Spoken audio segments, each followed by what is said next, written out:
Sige. Op. Otro.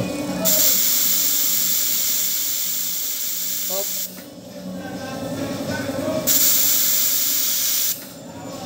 Ang problema ito guys, lumalabas yung hangin sa may butas kasi yung o-ring niya sira na at saka marumi na din.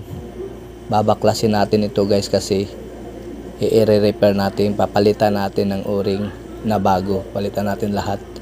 Manood lang kayo guys hanggang sa dulo. Huwag yung kalimutan mag-subscribe sa YouTube channel ko at saka sa Facebook ko. Pakipalo na lang at saka yung video ko pakishare na lang para yung iba na baguhan na mekaniko may matutunan sa ating video. Diyan lumalabas yung hangin.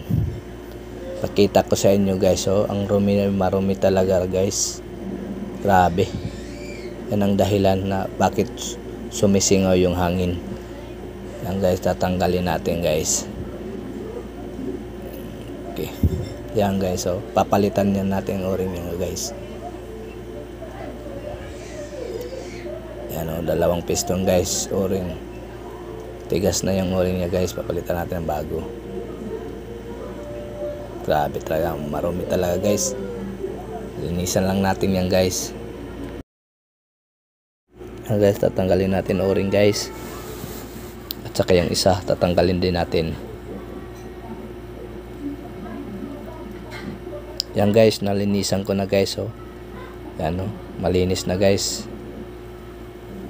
Ikakabit na natin yung, yan guys, malinis na din yung dalawang piston. Oh, grabe talaga, ang linis talaga guys.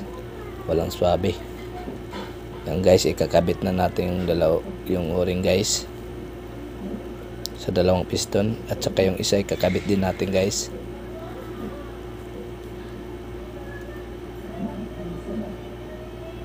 Yan, oh, ikakabit na yung isa guys.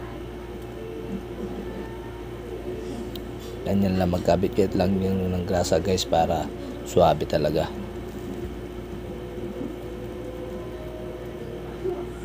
Yan guys, isaulitan na guys, ikakabit na natin. Manood lang kayo guys ang dulo para may matutunan kayo guys kung paano gawin.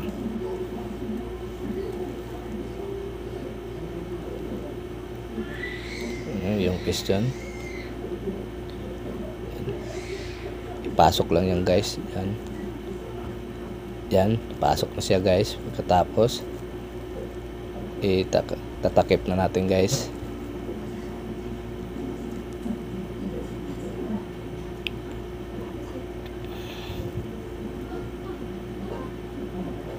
Yan guys, file na guys siya guys.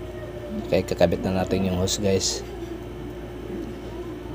para matry natin kung lalabas pa ba yung hangin o hindi na guys. Hop! Ni Nenay. Sige daw. Down. Guys.